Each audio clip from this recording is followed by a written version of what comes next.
अस्सलामु अलैकुम वरहमतुल्लाहि वबरकातुह। लाए तशरीफ दुनिया में खैरुल वरा, हक व बातिल हुआ आमने सामने। कुफर अब शर्म से मुँह छुपाने लगे, आए जब मुस्तफा आमने सामने। चांद से खूब तर है रुके मुस्तफा, उनको देखा तो ये आयशा ने कहा।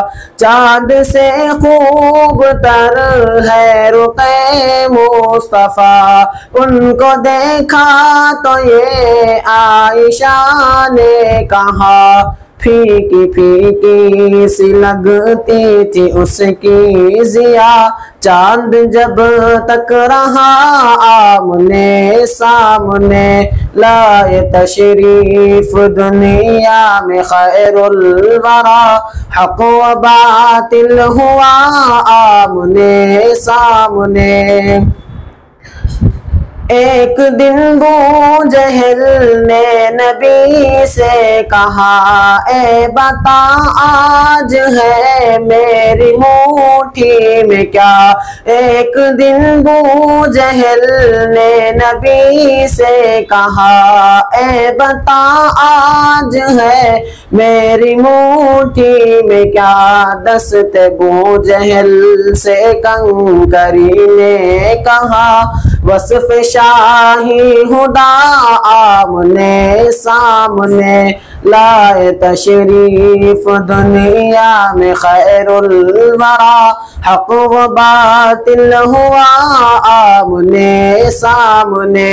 कुफर अब शर्म से मुँह छुपाने लगे, आए जब मुस्तफा आमने सामने।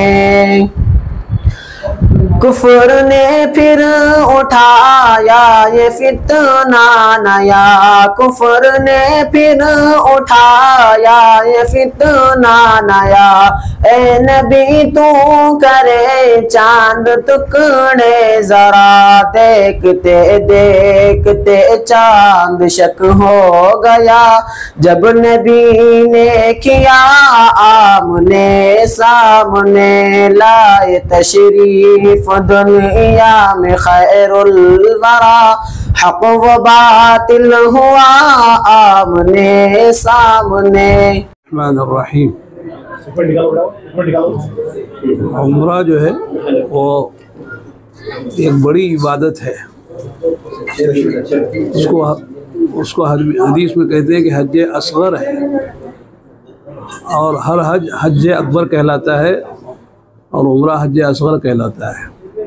तो लिहाजा ये जैसे मैंने अर्ज़ किया कि हर जगह उम्रा हज नहीं होता है, बल्कि मक्के मुकर्रमा जाकर ही बैतुल्लाह में हज होता है।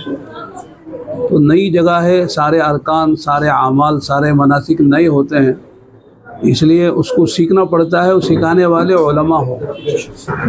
जैसे डॉक्टर से दवा ली जाती है, इंजीनियर से जो है प्लान लिया जाता है, और इसी तरह जो है किसी लायर से मुकदमा के सिलसिले में मशवरे लिए जाते हैं। तो इसी तरह जो है हज उम्रा जो है ऐसा एक अमल और इबादत है जिसकी रहनुमाई उलमा से होगी। और ये जो टूर और ट्रैवल्स के नाम से उम्रे को ले जाते हैं, उसमें भी बहुत सोच समझ के आदमी को कदम उठाना पड़ता है कि भाई ले जाने वाले कौन हैं, सही रहनुमाई करेंगे, सही खिदमत करेंगे, कोई धोखा नहीं होगा और हमारा हज उम्रा सही होगा, उसको देख कर भी कदम उठाना पड़ता है। तो ऐसे लोगों का इंतखाब करना पड़ता है।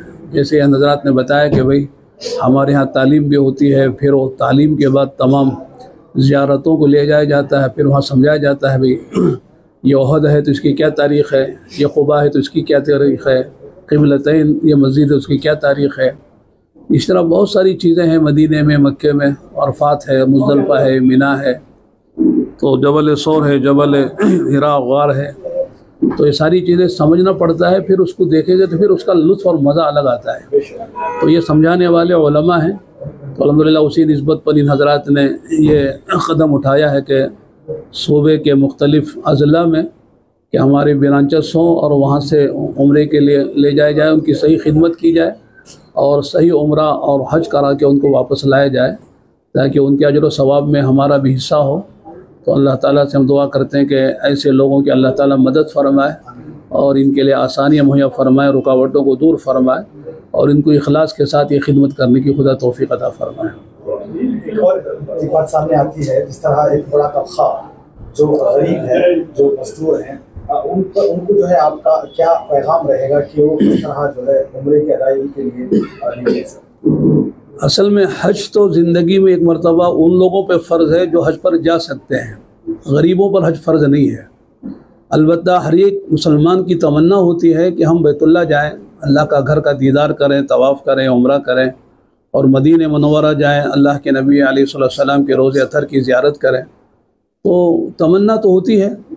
तो अगर कोई मुसलमान जा सकता है, जैसे बहुत से मुसलमान गरीब होते हैं लेकिन अपना मकान बना लेते हैं, अपने बच्चों की शादियां कर लेते हैं, छोटी मोटी सवारी भी ले लेते हैं, इस तरह अगर छोटे से ख़र्च में अगर उम्रा कर सकते हैं तो कर लेना चाहिए। अगर अल्लाह ने उनको सहूलत दी है, आसानी दी है, थोड़ा थोड़ा पैसा जमा करें और उसी के नाम से कर ले। तो इसलिए कि हदीस में जो हदीस में सुना रहा था वो पूरी नहीं कर सका कि आपने फरमाया कि हुजमरा करो, इससे दो बातों का नफ़ा होगा। एक तो तुम्हारा फ़क्र व फाका दूर हो जाएगा। आदमी हज उम्रे पे पैसा खर्च करता है तो लोग समझते हैं कि इतना पैसा हमारा खर्च हो गया, कम हो गया, लेकिन हदीस कहती है कि जितना आदमी खर्च करता है उससे अल्लाह ताला कई गुना ज़्यादा उसे दे देते हैं और फिर उसके गुनाहों को ऐसा साफ़ कर देते हैं जैसे भट्टी में लोहा, सोना, चांदी डालकर निकालने से उसका मैल दूर हो जाता है। इस तरह आदमी गुनाहों से भी साफ़ हो जाता है। तो वह कि आखिरत के एतबार से गुनाहों से साफ़ हो गया, दुनिया के एतबार से फ़क्र फाका से उसे नजात हो गई, और क्या चाहिए। इसलिए गरीब भी तमन्ना रखे और ये बात है कि जो सच्ची तलब होती है तो अल्लाह ताला वसाइल पैदा कर देते हैं। अल्लाह के लिए कोई मुश्किल नहीं है, अल्लाह मुसब्बिबुल असबाब हैं। अगर अच्छी तलब और तड़प होती है तो अल्लाह ताला वसाइल पैदा कर देते हैं। एक बात छोटी सी मैं सुनाता हूँ कि मैं पहला मैंने अभी हज नहीं किया था, हमारे एक बुज़ुर्ग वहाँ पर रहते थे, मौलाना सईद अहमद खान साहब, मदीने में। वो हिंदुस्तान ही के थे लेकिन मदीने में रहे और 50-60 साल रहे, वहीं इंतकाल हुआ। तो हज़रत से एक मरतबा हमारी मुलाकात हुई थी हमारे हिंदुस्तान में। तो मैंने हज़रत को ख़त लिखा मदीने कि हज़रत मेरा जी चाहता है कि मदीने आऊँ, हज उम्रा भी हो और आपसे मुलाकात भी हो, लेकिन असबाब नहीं है, दुआ फरमा दीजिए।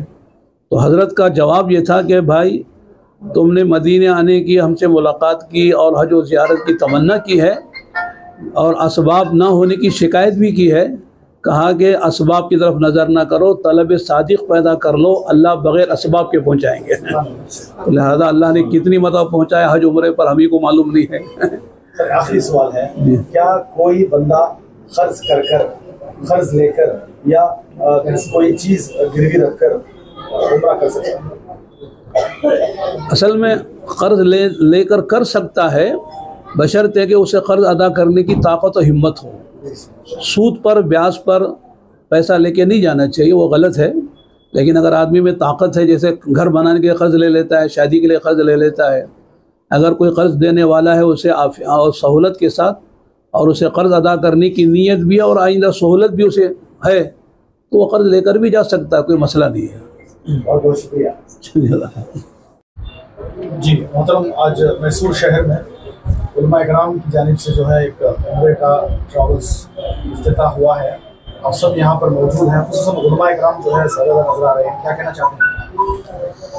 बिस्मिल्लाहिर्रहमानिर्रहीम। सबसे पहले तो मैं एक बात आप लोगों के खिदमत में अर्ज़ करना चाहता हूँ। उम्रे का जो काम है ये मैं समझता हूँ कि ये उलमा इकराम का काम है, चूँकि आज लोग दुनिया भर घूमने से बेहतर ये समझ रहे हैं कि उम्रे पर जाकर आ जाएं। और उम्रा एक ऐसी जगह है जहाँ अल्लाह का घर है और अल्लाह के नबी सल्लल्लाहु अलैहि वसल्लम का रोज़ा है, मदीना है। तो वहाँ जाने के बाद लोग सिर्फ सैर व तफरी कर ना आए, बल्कि वहाँ जाने के बाद अपने ईमान को ताज़ा कर आए और फिर अपने ज़िंदगी को बदलने की फ़िक्र करें। ये हम लोगों की फ़िक्र है, इसलिए हम लोगों ने ये उम्रे का काम शुरू किया। अल्हम्दुलिल्लाह 8 साल मुकम्मल हो गए और ये हमारी एक ब्रांच है कई ब्रांचों में से।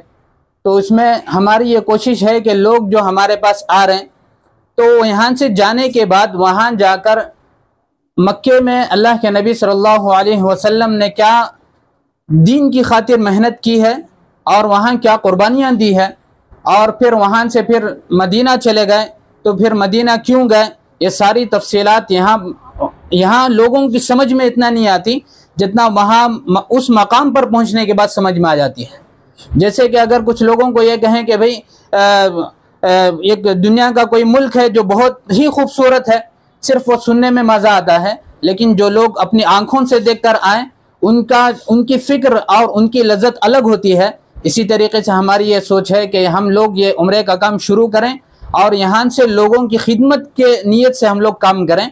खिदमत की नीयत से काम करेंगे तो फिर हमारे वालिद साहब कहते हैं कि एक आदमी जो है वो एक खिड़की रखे अपने घर में और ये सोच कर रखें कि भाई इससे हमारे लिए रोशनी भी आ जाएगी, हवा भी आ जाएगी, तो उसके यहाँ कोई सवाब नहीं है। अगर वो ये सोच कर रखें कि भाई इससे अजान की आवाज़ अंदर आ जाएगी जिससे मुझे नमाज के लिए जाने में आसानी होगी, तो फिर उसके लिए हवा भी आएगी, रोशनी भी मुफ्त में आ जाएगी और उस खिड़की के ज़रिए उसको हमेशा जब तक वो खिड़की रहेगी सवाब भी मिलता रहेगा। तो इसी तरीके से हमारी ये सोच है कि हम लोग जो है लोगों के दीन की फ़िक्र करें।